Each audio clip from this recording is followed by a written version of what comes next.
What's up, Ragin Nation? How's it going? This is Alex Yoon. You're watching Ragin Ronin Review. I got a top 10 list for you guys. Now that there are 10 films in the Fast and Furious franchise, that includes the 9 in the Fast Saga and also the spin-off Hobbs Shaw. We have 10 films in this ridiculous franchise, and I mean ridiculous in a positive way because I really like this franchise. As a matter of fact, I really enjoy these films, except for a couple of them. You're going to soon find out which ones they are after I do the ranking for the franchise. But now that there are 10 films, I can finally give you a top 10 list and rank all 10 films. So let's just jump right into it. We're going to start off with number 10 with Too Fast, Too Furious. This is the second film in the franchise. This introduces Tyrese's character, Roman Pierce. Also brings in Eva Mendes's undercover character. And then Cole Hauser plays the big bad villain. Unfortunately, he's not really that big or bad. He just plays a very, very thin villain, okay? And, you know, it's cool that they introduced the Tyrese character. They still keep it very, very basic. You know, it's a cop movie at the end of the day, set in the world of street racing, and that was that. I felt that they weren't doing anything that was really groundbreaking for the franchise. They didn't do anything different except introduce a bunch of characters, and this is the continuing adventures of Paul Walker as an undercover cop. So, you know, this one really wasn't a great sequel. I didn't really care for this one. I don't have any desire to revisit this film ever again. Number 9 is Fast and Furious, the fourth one. Okay, I know the titles get a little bit confusing. Fast and Furious, they dropped the. And this one's directed by Justin Lin. And this one, I felt this was more or less along the lines of the first one. They really weren't. Once again, another not so great villain. John Ortiz, okay, he plays this, like a smuggler. He's a crime boss, works with the cartels. And I didn't think that racing through a mine shaft or like through a mountain was that exciting. It didn't give me any geography of the race. It was just a bunch of really claustrophobic scenes of racing through a claustrophobic environment. And it didn't seem that exciting to me. And I felt like it didn't really give us anything different. I think the only real exciting scene was the beginning of the movie, where they put on this really ridiculously, like this really big over-the-top heist sequence. That was the introduction of the over-the-top action, okay? But then you know, I felt like that part was the highlight of the film, and then the movie just kind of goes downhill. So, yeah. Okay, what was great was that it was cool to see Paul Walker and Vin Diesel back. Okay, that was great. It was cool to see the team come together again. These are the cast members from the first film, which we didn't get to see in the second and third film. So that was cool. But besides that, it really wasn't that exciting to me. It was just more like a rehash of the first one, but with a bigger budget, okay? Number 8, Fast and Furious Tokyo Drift. I thought that out of the first 4 films, this is the best one. Why? Because, okay, first of all, Justin Lin this was his first entry into directing this franchise. He went on to direct more of them. But the reason why this one is so great is because of the different setting. I love the fact that it takes place in Japan, because it introduces an entirely new element about the street racing like world, and that is drifting. You know, I've seen tons of racing movies. You know, whether you're racing in the track or racing in the street, it's all the same. If it takes place in America, it's all the same. You're just street racing or racing on a track. There's nothing really nothing exciting about that if you've already seen it a couple of times. Now they introduce drifting, and oh man, the drifting is beautiful. Like, there's like a whole new level of skill there. And when you see them all drift, it feels like art. You know what I'm saying? It's like art.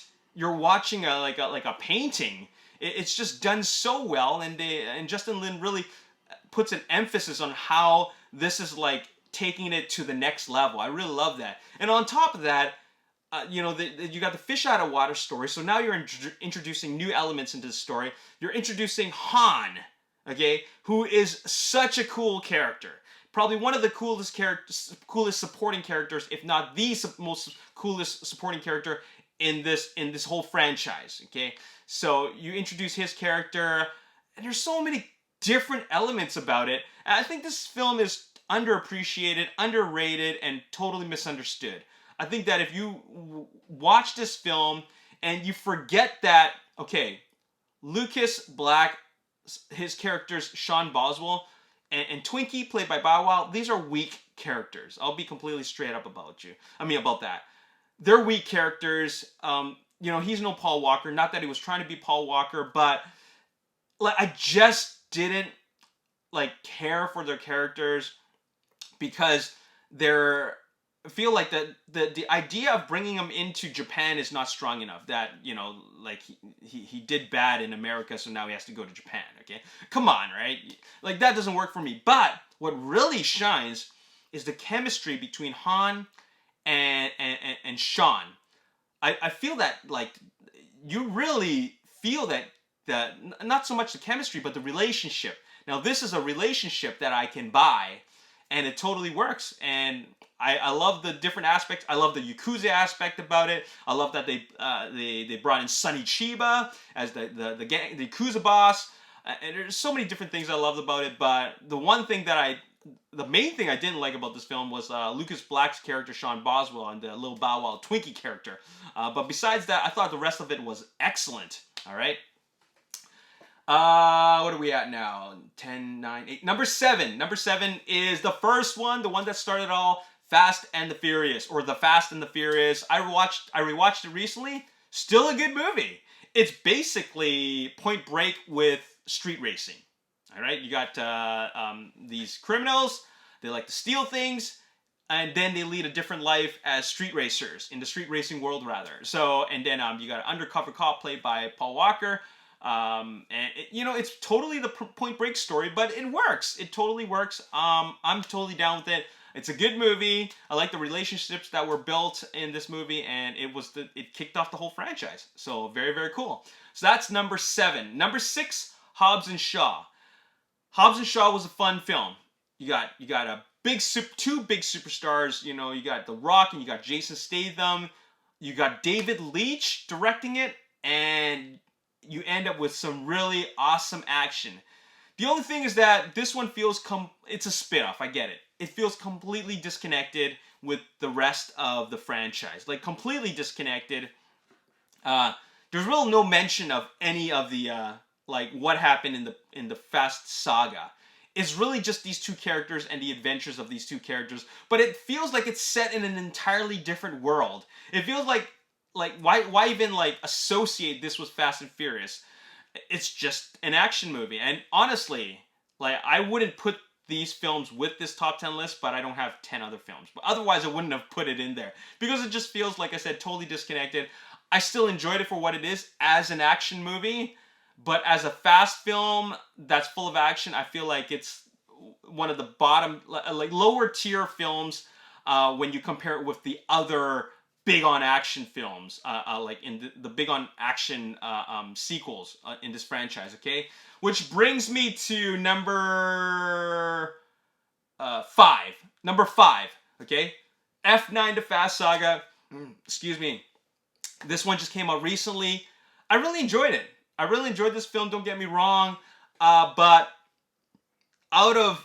from Fast 5 to Fast 9, out of all of them, this one's probably got to be the weakest because of what they did to the characters, like Han, like the story. That whole Mr. Nobody subplot is just pure gibberish to me. And I feel like they've done a lot. They've really done a lot in the previous films, so I'm kind of like numbed from what they decide to do next, which is still very, very exciting. But I felt like they pulled off all of their best tricks in the previous films. Number 4, Fate of the Furious. I don't know why they didn't call it Fate, like F8, F and then 8, Fate of the Furious. But Fate of the Furious is number 4. That's the one where they introduced the Cypher character played by Charlize Theron. This one is nuts, okay? You got a submarine. You got like flying jetpack suits.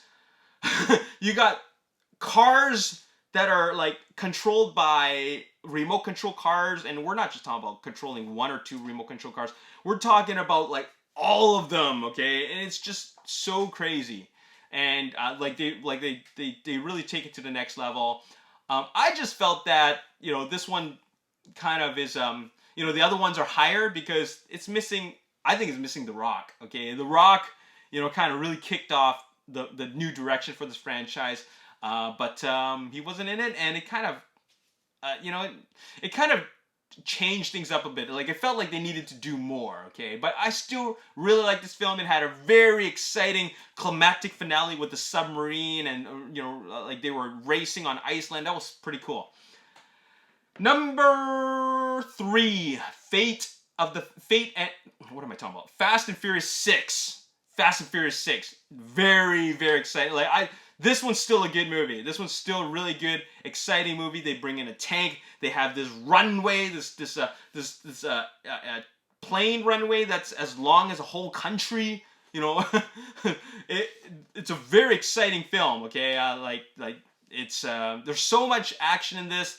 They go all over the world, and they even bring in like martial arts action into this. So very, very awesome. Number 2 is Fast 5. Originally, I felt that Fast 5 was the best one.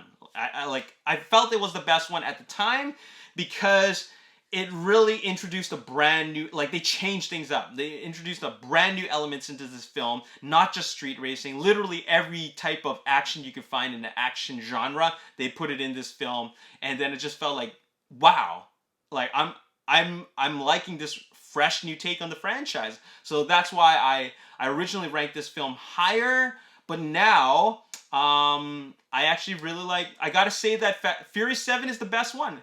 Furious 7 is the best one because it wasn't just about the action. It was the story and the characters and the character relationships. This one is the one that is where you really feel the characters and the relationships the most out of all 10 of the films. This one really brings it back to not so much the basics of, but brings it back to the basics of relationships, just like they were in the first one. It kind of reminds you of the first one because of how much these characters actually care about each other, and this Furious 7 is a big reminder of that. It's very sad and unfortunate what happened to Paul Walker, and I feel like this film really honors his legacy, honors his life, his legacy, and that character that he made famous. So this one is the best one, and the action is just top notch. I'm not talking about just ridiculous. I'm talking about the action is great. The fights are great. The car stunts are awesome. The over the top type of action is also very, very exciting.